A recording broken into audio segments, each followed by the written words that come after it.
What's going on, everybody? Welcome to Be a Pro podcast with your host, Mike Pops Adams. How you doing, everybody? Glad you could join me. Hey, I'm having fun.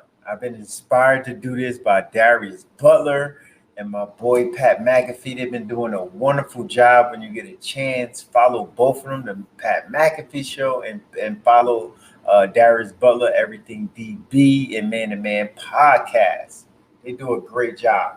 So it actually inspired me to do this. So let me tell you how I came up with Be a Pro, because this is something I used to always say when I was in Indianapolis. I used to every time somebody was to come in late, drop a pass. It could be anything. Late for something. I said late, but anyway. And I'll be like, and they come in walk in late. I'm like, come on, man, be a pro. Get here on time. They forget their notebook. Come on, be a pro. You got to be prepared. And it wasn't in a malicious way. It wasn't in a bad way. It's just like, come on, man, be a pro. Like, and it was just it was cool. We made it cool, but we also kind of flipped it to make people accountable, because we telling them, hey, come on, man, be a pro. Let's go. So that's where it came from, and it came from no, it actually came from Drayton Florence. I took it from him when I was playing with him with the Denver Broncos, uh, and somebody wanted. It was right before a game. Somebody wanted tickets for a game, and they asked me on a Friday. And everybody know in the NFL, if you want tickets, you have to have you got to let the player know by Tuesday so you can have it in Wednesday. And so you don't have to deal with it for the rest of the week. It's over. The week is over. Now you're just focusing on practicing in the game. That's it, right? Somebody hit me up talking about something they wanted tickets on a Friday. And I'm scrambling, looking for a ticket guy, man, trying to get some tickets. And he like, yo, what you doing? I'm like, man, I got to get some tickets, man. He said, come on, be a pro. And it resonated with me. And I'm like, you're right. You're right.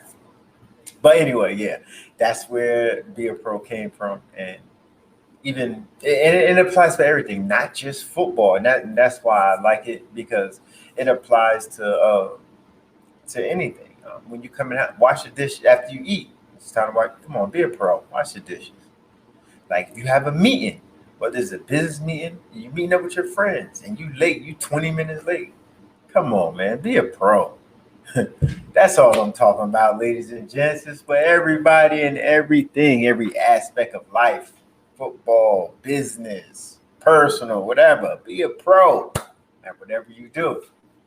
All right. So let me get into me, because I'm going to go on a rant right now, and I'm going to just talk about me. I'm going to just talk about like all the things I've been through, and I'm going to breeze through it a little bit. And probably if you have questions, if you type them in and hit me with them, I can rebuttal or whatever. I was born and raised in Patterson, New Jersey. 7 brothers and sisters. It's 7 of us all together. I'm the second oldest. It's my oldest brother Jay. Then it's myself. They call me Pops. We all had nicknames, by the way, and I'm about to run it all down. It was Jay. It was Pops, which is me. It's my sister Dimples, and then it was Scrap. And then after Scrap, we had Double R. After Double R, we had Duffel. And then after him, we had Macamills. Mac Dillon. That's what my grandma used to call him. Yeah, everybody had nicknames in my family. But that's just what it was. Everybody. So I guess with so many of us, she had to call us by a nickname. But again, raised in Patterson, New Jersey by my mother and grandmother, two strong women that raised 7 kids, not include that raised 7 kids. They did it all on their own, and it was tough love. It was tough love the whole time. It was stuff like if I was to get in a fight, I can't come back in the house until I whoop his ass. I shit, shit, Mama didn't play. I had to come in the house before the street light came on. Even if we playing football, we in the backyard, street light on, better get right in that house. You know, think about all the holidays growing up. The holidays, it was hard on the holidays because we wasn't able to get all the stuff that we wanted. We couldn't afford much but so the stuff that we did get, we was definitely grateful. We got picked on. Well, I mainly got picked on a little bit. Wearing no frill sneakers, and that's why that bullying stuff. It was real. It was real. I remember all of that stuff, but yeah, they was tough. We would get beatings. We would get our ass beat. Yes, we did. We sometimes we had to go and get the switch. Go and get the switch to get our ass whooped. So they want us to go get the weapon, the same weapon that they're gonna use to whoop our behind. So we had that going for ourselves. I said it like it was a good thing, man. I don't miss that. But again, around the holidays, it was tough because again we didn't get what we wanted, and we used to go to churches actually to get food because people gave away food at the churches, and we used to go to the church and pick up food, and that's how we would have our and share our Thanksgiving because we didn't have it all. We was definitely on food stamps. Um, my my mother, she was working at a hotel. She was a housekeeper for a little bit, but still on welfare. My grandmother, she was working at Woolworth at the time. They were struggling, trying to make ends meet, trying to make sure we was good going to school, that we had food on our back, and I said food on our back, that we had clothes on our back and food in our stomach. And I tip my hat off to them because we had no men in the house. I met my father when I was 25 years old, but that's a whole nother story. But um, tip my hat off to both of those beautiful women. They both resting in heaven right now, so God bless them. They're definitely in a better place, especially what's going on in this world.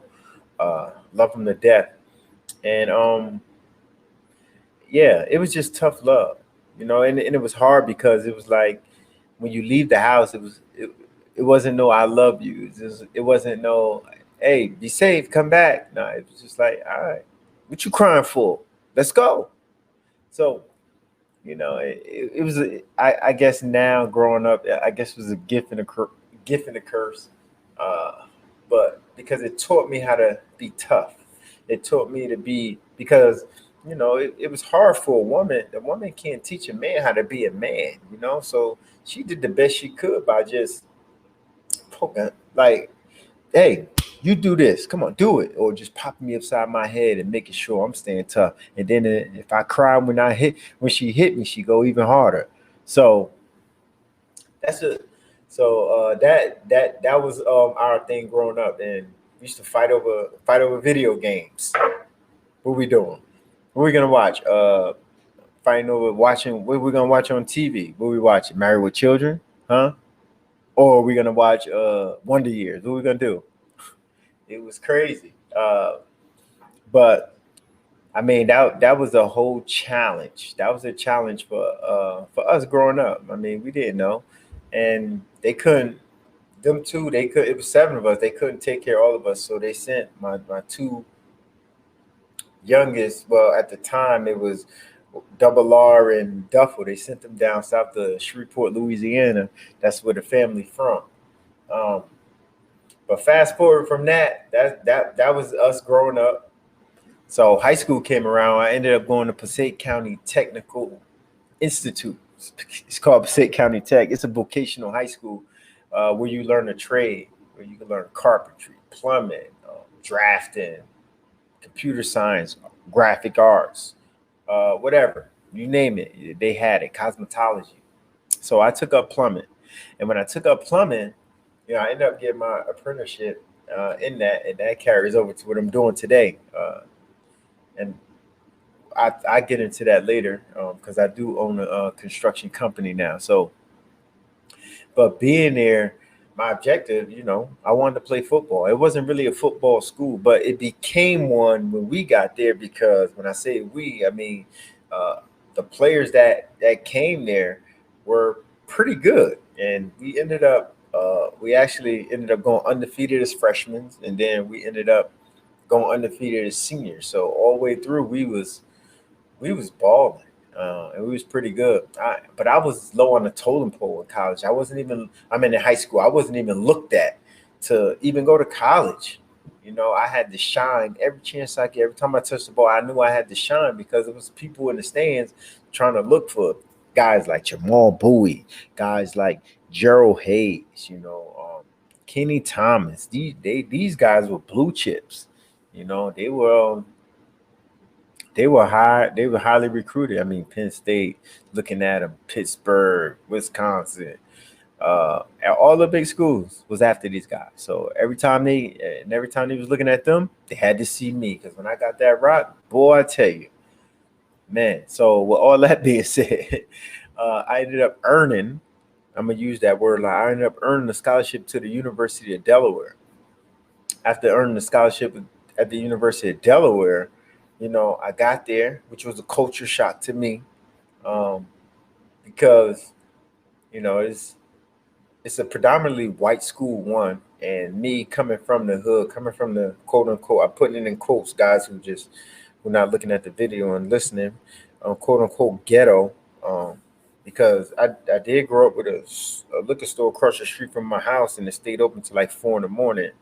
And the only time you see white people is if they come in to buy drugs or, up at Passaic County Tech, the teachers, So it was definitely a culture shock, and I really didn't want to be there. I didn't want to be there.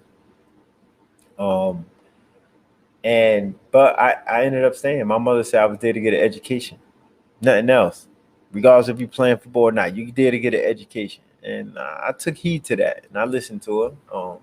I ended up recruiting two more boys that was thinking the same way I was thinking, wanting to leave, and so we collectively came together. It was Ricardo Walker and Leon Clark. We collectively came together, and now we still friends to this day. Well, great friends to this day, and we ended up staying because we all was gonna leave. Uh, so and that was freshman year. So and I was one of two freshmen to start, not just play, start as a true freshman, which was a big accomplishment for me at the University of Delaware. Um, After that, I ended up, well, not after that. Fast forward to senior year. Senior year was a little rough for me. In my mind, I'm going to the NFL in my mind, and it was like nothing could stop me, nothing. But then in life, you go through stuff, and you face adversity. And I tell people all the time, at some point you'll face adversity. Is what you do when it hits. What you do when adversity comes is up to you on how you're gonna react to it.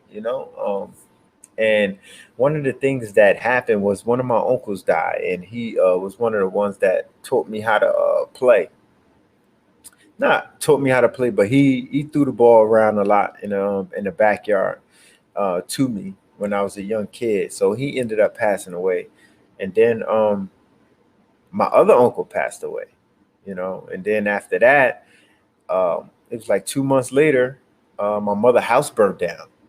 Um, and after she ended up going back to my grandmother home, and after that, my other uncle passed away, and that was and that was like a month later. And then after that, my mom got diagnosed with cancer. And so I'm a college kid, mind you. I'm in college dealing with all of this stuff. And it's crazy because, you know, I'm like, man, I'm in college. How the hell am I going through this? I'm in college. Man. And it was tough. It was tough. So, like I said, I kept good people around me. I kept Ricardo Walker and Leon Clark and my brothers. They checked on me, and we checked on each other, made sure we was all good. And yeah, it and it was just something that had to pass, but it ended up passing. But just think about a young man. Just think about a young man in college having, you know, his uncle pass away, right? Then his other uncle pass away, and then house burned down. Then my other uncle passed. And then my mom got cancer. That's tough. My senior year. That's my senior year. This happened. So I ended up my mom going through chemo, and she ended up doing that, and you know, and that continued.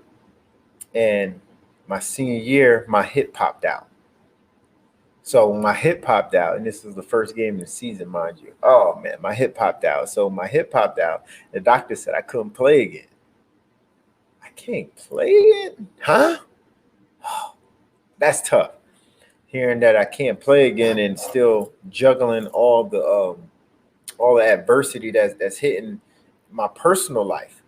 So I wasn't gonna take that. I wasn't gonna play, and I wasn't gonna accept that. So at the end of the day, I was on the crutches for 8 months. Being on the crutches for 8 months, and I was trying to be independent and do things, but I just couldn't. And but when it was time to rehab, I attacked it. I attacked it with everything. And I promise you, it was like trying to learn how to walk again. I could not walk. I could not run. I couldn't do nothing. I tried to run and I fell on my face literally twice. And and and I'm like, no, no. The doctor said I couldn't play again, but this is not happening. This is not happening. I ended up coming back to next year, the following year. Coming back, and I'm coming back strong. Yeah, with the vengeance. I got it on my mind now because I ended up getting the medical red shirt, right? So as I got that medical red shirt, now you know I caught up on all my schoolwork, which I thought was most important because my goal was to graduate. I'm juggling still my mother with chemo. I'm still checking on her and everything. Um, fourth game of the season, everybody came up to see me.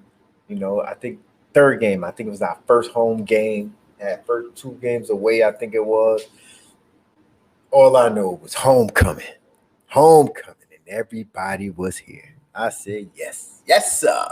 So, so what I do, we playing Rhode Island. Guy come across the middle. They threw him the pass. I knew it. I read it, and I grabbed the ball. I jumped it, and I snatched it from him. And as I snatched it, simultaneously, I broke my leg. He fell right on my leg, and it broke. Snap. I didn't know. I felt something stinging me, like a sting, because the adrenaline was gone. But I ran to the sideline, holding the ball up, then said, "Oh, let me check it." Ended up having to uh, go inside. Season, I had to miss 4 games because of a broken leg. And it was that same TO injury that he had that year with the Eagles. And actually, I think that was the year Eagles went to the Super Bowl. But that happened. End up coming back from that. And so now the knock on me with these NFL players is that I'm injury prone. So now that I'm got the knock, I'm injury prone. Still playing. I think we had 2 more games left. UMass Villanova. I didn't play a UMass game. Ended up playing the Villanova game, and then it was on to the playoffs. And we ended up our road to Chattanooga. That's Chattanooga. Um, and actually we won the national championship that year. And I think I felt like a lot of weight just lifted off my shoulder just because of all the stuff that I've been going through my senior year and a little bit carrying over to my redshirt senior year, my 5th year, rather. So I just think a lot just lifted off my shoulders just to hoist that trophy, I won. It was like I was fighting against myself and fighting all these personal issues that I was having, and I finally won, and I had tears coming down. Like it's just something I never forget that feeling. Um, but now, then I started training for the combine. Now I'm training for the combine. Now it's really time. They still think I'm injury prone, but I'm coming back I'm coming back, and I was training and sacrifice. And I'm saying sacrifice. I'm saying the word sacrifice because I had got up. I was getting up 5:30 in the morning to work out. I work out with Vaughn Hebron. He used to play for the Denver Broncos. Actually, he won a Super Bowl with them. He played for the Eagles and the Denver Broncos. Ended up winning one with John Elway. And he trained me 5:30 in the morning, driving to Philadelphia. Not Philly, driving to PA. He was in the boonies too, driving all the way to PA and training, just working out. And fast forward a little bit, the combine comes up. When the combine comes up, they like, and the guy from the Eagles is the Eagles guy. He kept messing with me the whole time. Oh boy, this guy can run slow. Just come on, run this 4.8 and get it over with. I said, okay, we'll see. You know me, I'm from Patterson. I'm talking my trash back. I gotta talk back. I gotta talk my ish. What you thought I was gonna be quiet? You crazy.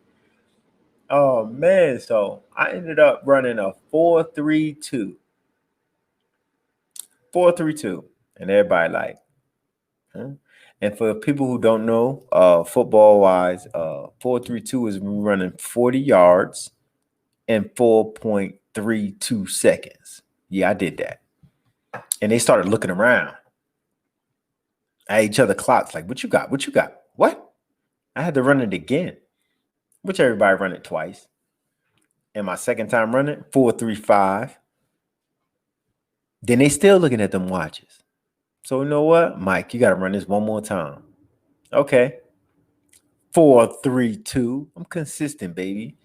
Average that thing out. What's that? 4.33? 4.335? Something like that. But I did that. You know, again, I earned the right to run, and I did that. You know, not just me. You know, I definitely give thanks to God for everything and everything I've been through and all that stuff. And don't take this rant as a complaint. So I want to make this clear real quick. I appreciate everything that I've been through because it's making me appreciate and cherish everything that's happening now and everything that I'm going through now.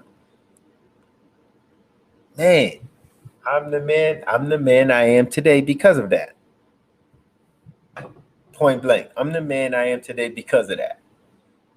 Because of all of that. Because of all the adversity that I've been through. I am who I am today. You know, it made me who I am today. Yes. So all of that adversity made me who I am today. Yeah. I can honestly say it did. So after that, after running those times, I ended up not getting drafted. I ended up going undrafted to the San Francisco 49ers. And let me tell you, that whole process, it was just crazy to me because San Fran wasn't even looking at me the whole time. So what I did for the young guys that's listening, I don't care where you're from, Patterson, Oakland, wherever.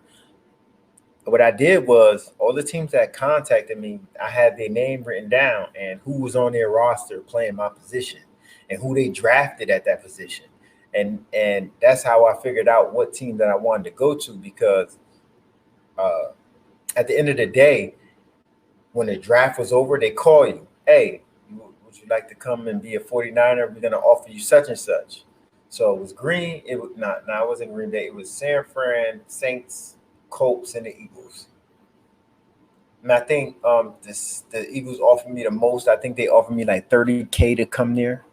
And the San Francisco 49ers offered me $2,500. And the Colts offered me $25,000. And I'm like, and I'm looking at the rosters, and I think the Colts had Bob Sanders. And bottom line, at the end of the day, I thought San Fran was the best fit because they drafted a guy late in 6th round, Keith Lewis. I was like, okay, I can compete with him. Not knowing him, he went to Oregon, great dude. But I was like, okay, I can compete with him. So it wasn't. Long story short, it wasn't about the money. You get where I'm getting at? It wasn't about the money. It was about what gave me the best chance, the best opportunity to go out and win and actually make the team, not the money. But don't get it wrong. I was shocked that they talking about they're gonna give me $2,500. I'm like, don't you mean 258,000? Huh? He said, what? $2,500. What I do? I got on that bird and went there. Ended up making the team. Ended up making the team out there. And it's crazy because I was there with people like PJ Fleck. Me and him went at it. He was a wide receiver. Always in shape, never dropped the ball. He's the head coach at Minnesota right now. Minnesota Gophers, though. I think the Gophers is college. Ken Dorsey. He was coaching. He's coached me at the Carolina Panthers, and he was there. He was there in San Fran with me. When I first got there. But when I was there, right, it was hard because I just wasn't used to losing. I just came off a 12-0 season, and now we go 2-14 the first year. 2-14. So halfway through that season, because I made the practice squad. Let me explain practice squad to you. Once I made the team, not make the team because they didn't consider you on the team when you're on the practice squad. So the practice squad, they get paid to practice, and that's it. I don't go to any games. I don't play. So in my case, I went to the home games and I got to be on the sideline. And some teams, they give you 2 tickets, you sit in the stands, or 2 tickets, you go upstairs in the booth, or you don't come to the game because they don't want you in the way because all you is a practice squad. You don't get the 401k. You don't get none of the benefits. You just practice. That's it. Not the game. Not the game. We talk about practice. Yep. That's all you do. So I was on a practice squad for 8 games. I was making $2,300 a week after taxes. $2,300 a week. I think my check was like 46. Saw half of it. Mind you, I'm in California. So I was getting $2,300 a week. That's why I thank Shawntae Spencer to this day. Shout out to Shawntae Spencer because he took me under his wing. He was a 2nd-round draft pick. I met him out in Pittsburgh with my boy Gerald Hayes. And he took me under his wing like I was his roommate, and I think I was paying $1,000 a month, and he was taking on the bulk of it. It was expensive out there. I think he was paying like $2,000. He was paying like $2,000 a month, and I'm paying $1,000. And that's how we did it. And it was like he took care of me, and I was wearing his cleats. He wears size 11 and a half. I'm wearing the size 9 and a half, 10. Oh man.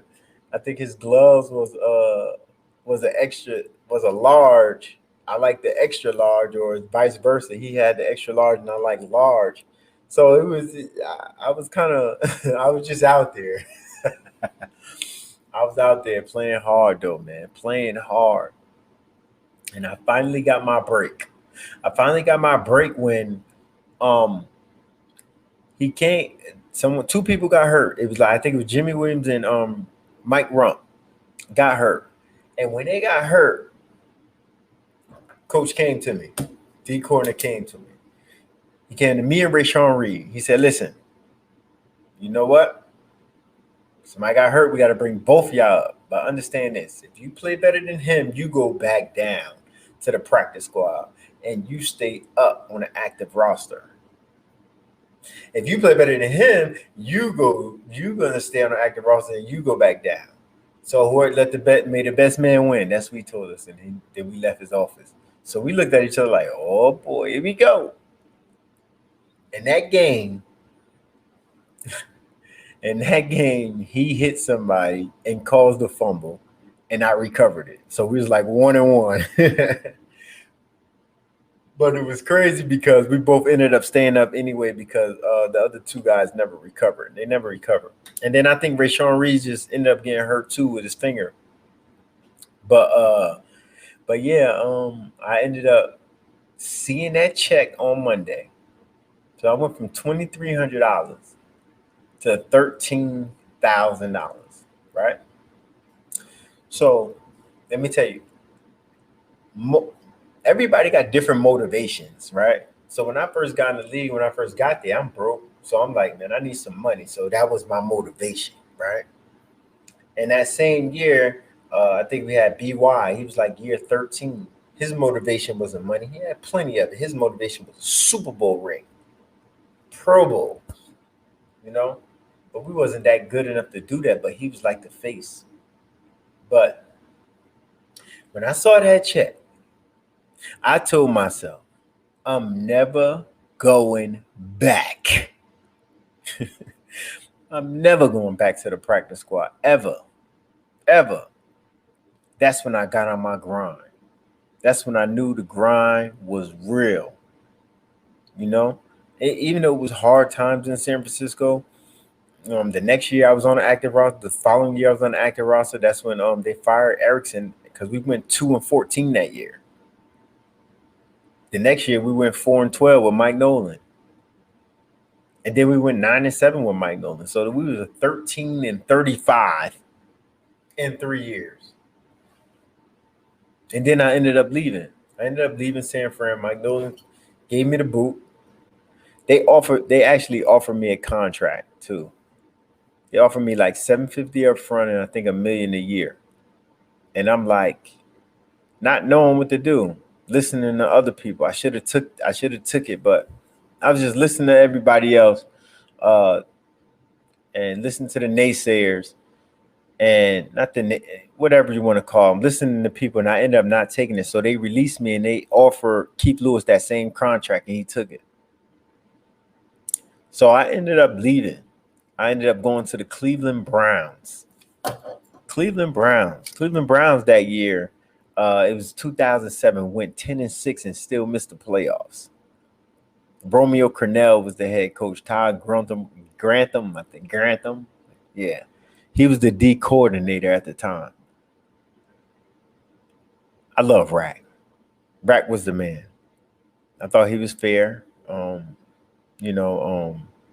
learned a lot from him. I learned a lot from every place I've been, dealing with different coaches and different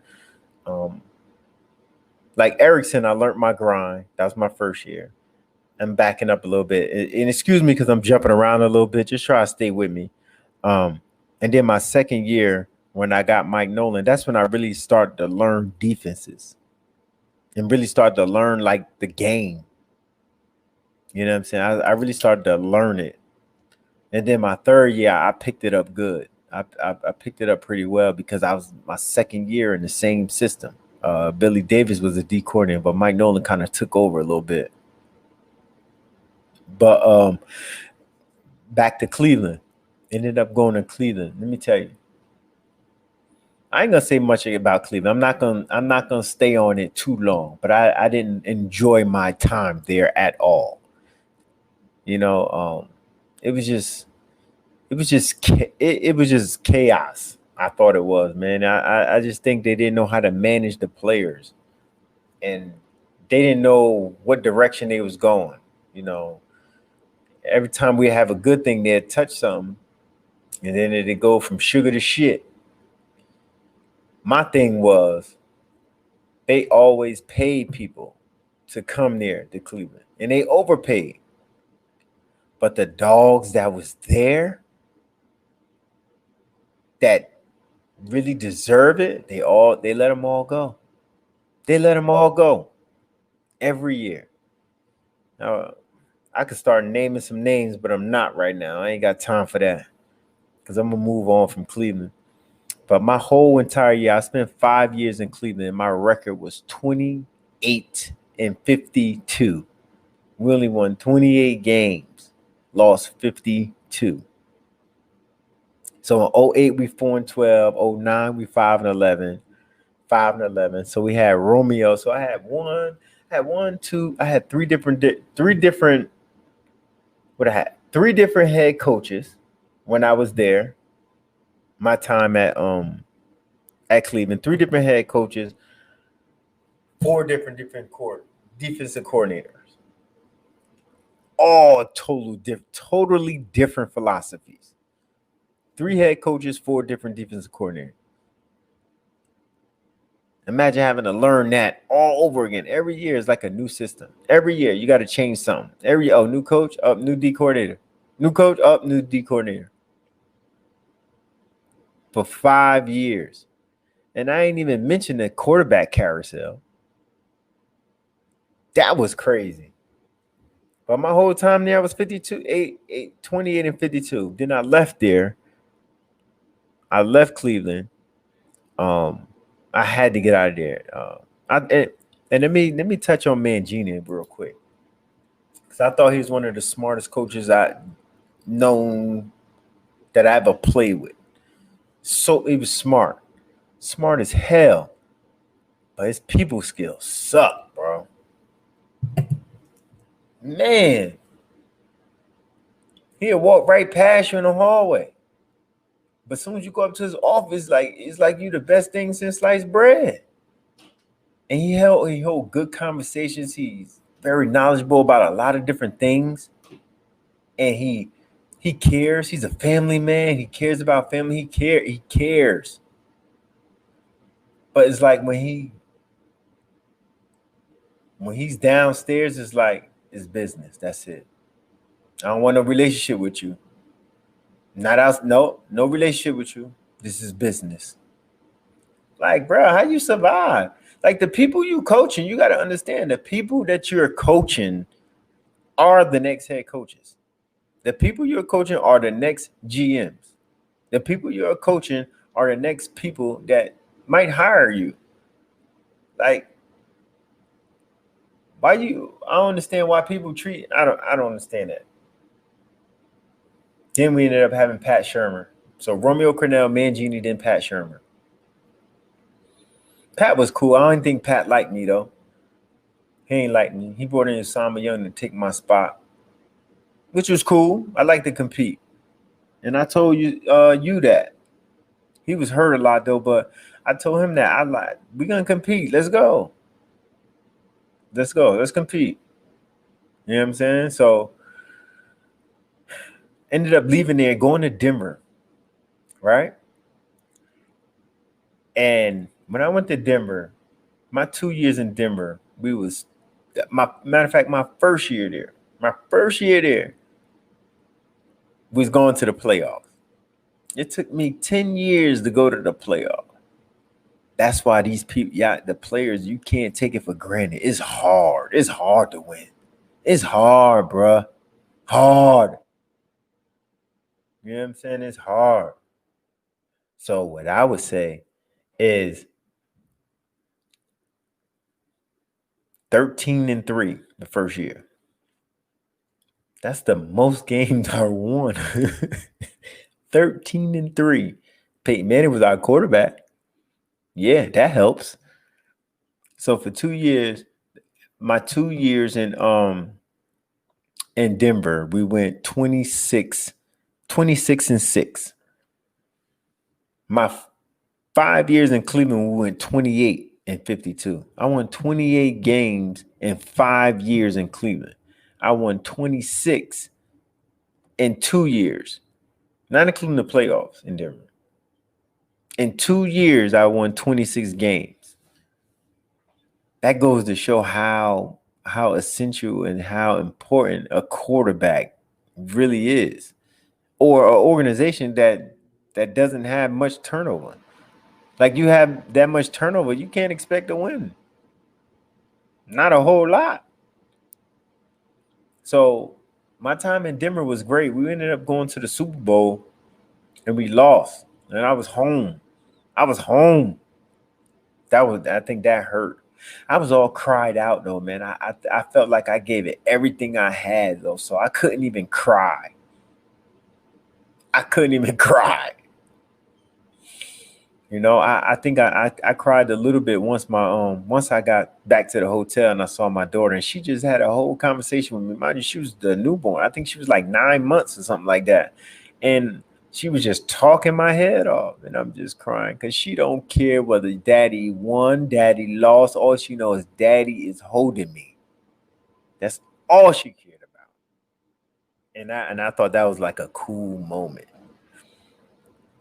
I threatened to walk home from Giant Stadium. I had the whole crew with me. Everybody was gonna come with me. I was getting endorsement deals like crazy. I was a rock star for a week.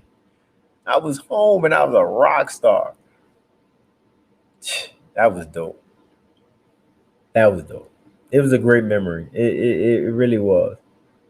But losing it took a lot out of me when I lost. When we lost, it took a lot out of me. It took a big toll. Big toll out on me. Uh so my next team was the Indianapolis Colts. And then from there, I sure I changed everything. I stopped eating meat. I started doing more yoga. I started doing ART, MAT, um, active release therapy was ART, MAT, muscle activation therapy. Like I was doing dry needle. You know, I was doing all of that. I was doing all of that. I just changed up. I had to change up and do something different. So my first year in India, I think we went 11-5. Actually we went to the NFC AFC Championship. But let's back up. When I went to India, I didn't even think Chuck liked me. Chuck Pagano, I didn't think he wanted me there. I really didn't. I had to compete for my spot, and I ain't shy away from that. I didn't think they was giving me anything anyway. Coming off the Super Bowl loss, but you know, and it was in June when they picked me up, so they really didn't care. So I got there, and it was like, okay, all right, let's see what you got. So I'm picking up the defense, learning a little bit, still messing up here and there. Fourth preseason come around, they made me play in a fourth preseason game. I was the only one. I was hot. It's my 11th season I think at the time, and then you making me playing in a fourth preseason game, and I got hurt. I got hurt in practice. I cut my Achilles a little bit. It was just a cut, but it was just killing me. And then in the game, I got a bad stinger. I didn't even say nothing. I just kept it moving. I just did what I had to do. I wasn't even gonna complain. I wasn't gonna do nothing. And then that year, I gave him a Pro Bowl. So I guess it's safe to say I earned his respect. I only signed a 1 year deal, and I earned his respect. So they signed me for two more. So I definitely appreciate the opportunity, but he ain't like me. But he loved me now. That's my guy. Shout out to Chuck Pagano. Um, I just wish Grigson would have gave me a little change. He was selfish with it. Like I don't see how, you know, you would think like people would take care of you if they take care of you if you took care of them. Like, oh man. Cause that shit was it wasn't that good on D. And it hurt him a little bit because they let Bethea go. And Bethea was a dog. So I wouldn't say that I had big shoes to fill because like I'm my own guy and like we two different players and I would have loved to just play with him. But I went there and did my thing. Like we didn't miss a beat. We didn't miss a beat. And we didn't miss a beat you know, because if I didn't, matter of fact, let me back up. If I didn't play the way I played and we missed and they did miss a beat and they let Bethea go, oh my God. There'd been a problem there. Somebody would have been on a hot seat. But Griggs, you should have gave me a little bit of bag, little bit of paper. Should have given me a little bit more. Then Yeah. Just go back to Indy. Yeah, in Indy, it changed me. You know, that Pro Bowl, went to a Pro Bowl, went to two Pro Bowls, two back to back. And I attribute it to me changing my diet, changing what I do, changing my regimen, changing everything. I just felt I changed my number. I had number 20 for 10 years. Darius Butler had it. He wasn't gonna get it to me, but I changed my number to 29. I called home and I asked Maya. I said, Maya, that's my oldest daughter. She said, told her all the numbers that was available. I said, I can't get 20. Then I told her all the numbers. She said 29. I said, okay, done deal. Got 29. So I loved it there. I was a rock star in Indy. They loved me in Indy, and in my time in Indy, I had 17 picks, uh, 350 plus tackles. No, 300 plus tackles. I embellished a little bit. So, no, 12 picks, like 19 PBUs, a sack, and what else? 12 picks, 19 PBUs, a sack, two Pro Bowls. Come on, man. 20 plus, 200 plus tackles. Respect, Indy. Respect. End up leaving Indy and going to. Then I ended up going to. I ended up going to the Panthers. Now, the Panthers. Respect.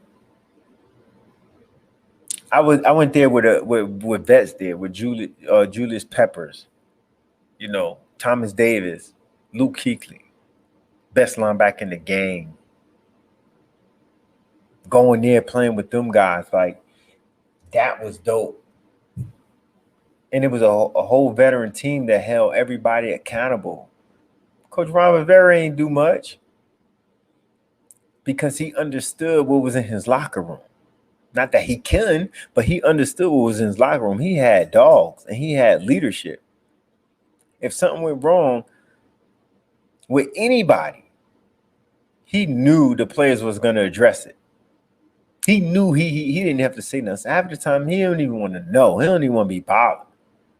And he only step in when he have to step in. I learned a lot from him as well. I learned a lot from him. He used to always put up quotes. Always talk about your eight, your attitude, your preparation, your effort. You can control those three things in the league. You can control those three things in life. So, respect to the Panthers. Then I ended up ending my career, just retired in March with the Tennessee. Houston Texans. Now, Houston Texans, it was cool. I liked it out there in Houston. Deshaun was a dog. JJ dog. J. Joe was the man. Like they took me in with open arms. Shoot, we played them twice a year when I was in Indy. But they had a lot of problems between players and coaches. It was like a player-coach problem, man. None of the players liked the coach. I'm talking head coach. None of they didn't like the DB coach. They didn't like Jack, the GM. Like, I was between all of that because I'm new coming to this situation. Like, yo, what is going on? Then I'm sitting back really seeing, like, and I tried to take, I ain't try. I took judgment out of it. Like, come on. I took judgment out of it and I sat back and I looked at it and I assessed the situation and I'm seeing like, oh, damn, coach, you bugging. And then half of the time I looked at it like, yo, come on, player, you bugging. But I know the players are reacting like that because of the times that the coaches do stuff they don't supposed to do. And I know I'm not saying nothing specific, and I'm just talking in general.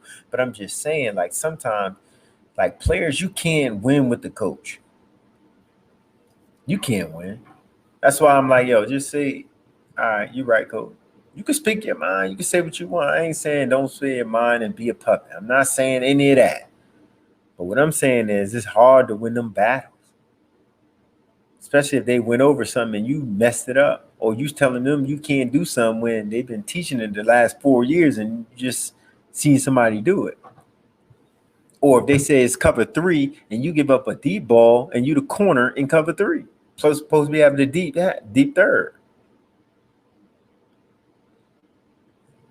And it's a rant. It's a rant. I'm not breaking anything down like what's cover three and this and that, but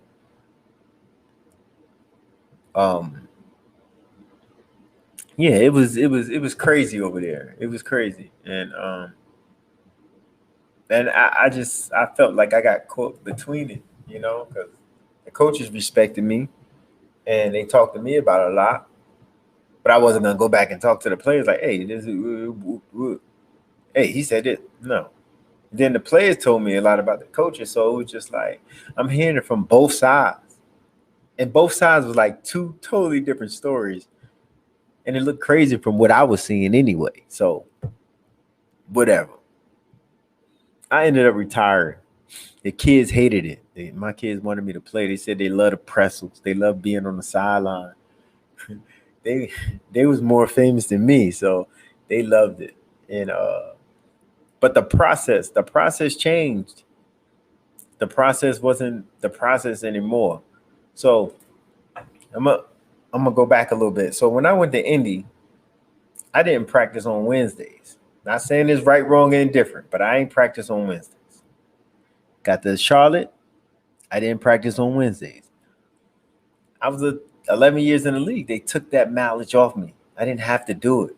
They understood that I knew the game and I knew what I was doing. I'm lining everybody up. I'm getting everybody right. They know I didn't need it. I'm in Houston like, JJ, why you practicing? JJ, why you practicing? This Wednesday. Oh, no, I'm like, what? Oh, you got to take care of your crop. You a farmer, you got to take care of your crop. You got to take care of your guys. I'm telling you, that put years on me not practicing on Wednesday. It put years on me. And then is the cupcake camp that we have. It put years on me. And it will put years on any other older guy in the league. I don't see why coaches don't see that, you know. And the young cats don't even listen no more though. So it's hard to give days off. You don't give days off to the young guys anyway, but they don't like even still like I try to coach the young guys up like yo, but they like nah man, he's just yo. What you what are you talking about? And I know oh man, it's hard because the young guys feel entitled now, like they have to start, like they supposed to start. No, you got to earn your spot, just like everybody else. Earn your keep. You can't sit at the table if you ain't bringing nothing to it. Straight like that. Come on. But that's why I was like, you know what? It's the process was different. The faces was different. The mentality was different. You know, I, I think it was more about the gram and what we wearing, what we doing instead of, yo, we gonna win this game. Like it's different though, and I'm not knocking that. I know we as older guys, like we have to change with the demographic. Like we have to change. It's a new wave coming, and I proved that I can adjust when I was in Charlotte. Yeah, and when I was in Houston too, I can adjust. What's up? What we doing? Oh, okay, cool. Anyway, that's my rant.